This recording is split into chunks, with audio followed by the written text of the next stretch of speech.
Well, I was wanted in 5 states when I came to Montana. And it was like mostly traffic stuff. I mean, nothing like too serious. Woo!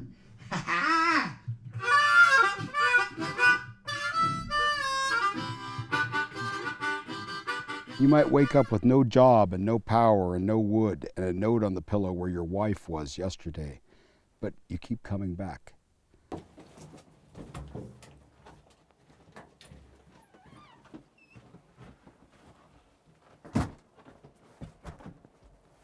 And I said, look, man, I ate some acid, but I'll probably, not come on to it in the time it takes to get there. But if I start to get high, you got to drive. And he goes, no problem.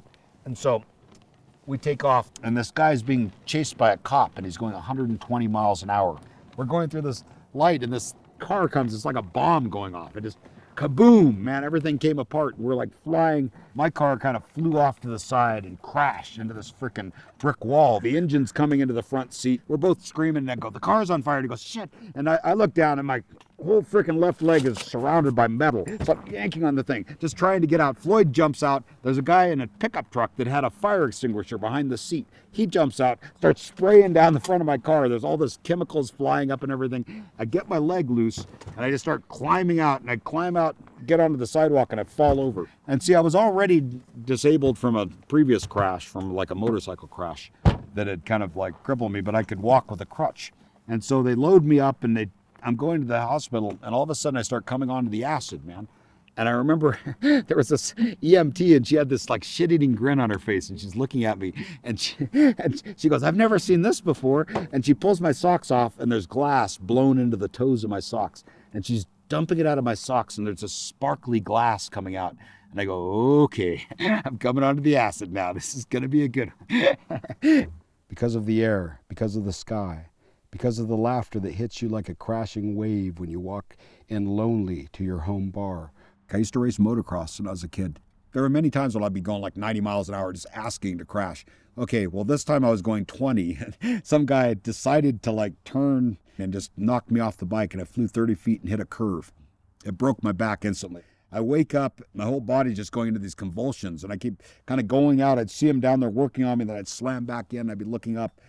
Body's doing a party dance where your brain's putting out all these impulses, but your body's just kind of like when you kill a deer or something, where it's just spazzing out. So I'm laying there dying, and I managed to somehow survive that, but I was paralyzed from the chest down. I was already orphaned at that time. Yet still we stand here all alone, full of grace, with no place to call home.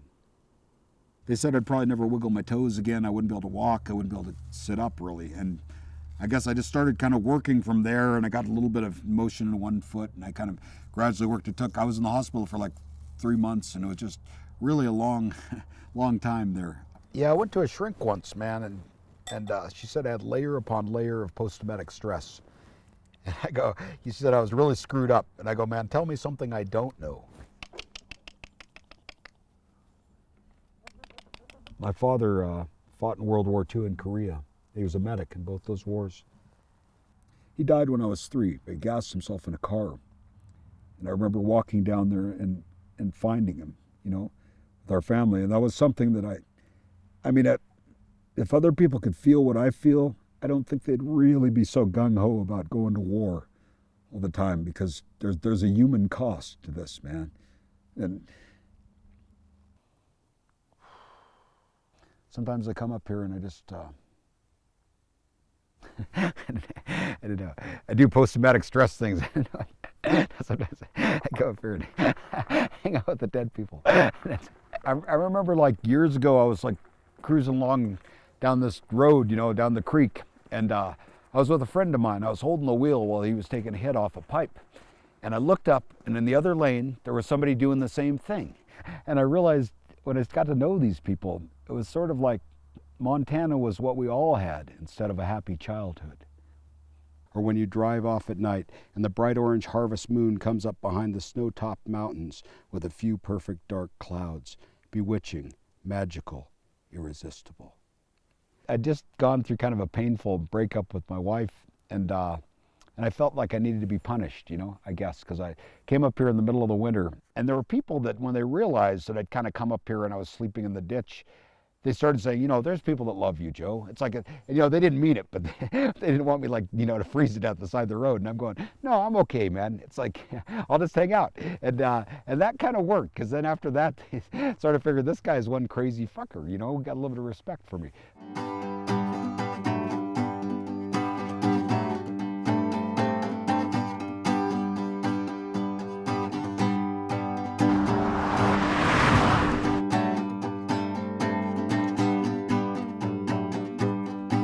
I always try and make a conscious effort to be happy as I can, and to appreciate things as much as I can. And I mean, I know there's a darkness, and I know life is hard. I really know life is hard. I mean, my mind's constantly telling me, you know, you can't do this, or this is bad, and this is scary.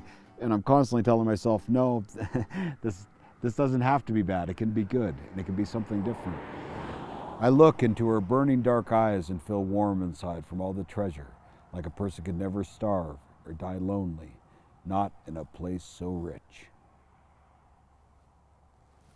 And also the thing about this place is, like, television and the media culture haven't entirely engulfed it, right? I mean, people, they're still the stars of their movie. They're still the stars of their life. Good to see you, bro. Yeah, been thinking about you. I got on the Farmers Only website and really got things moving, man.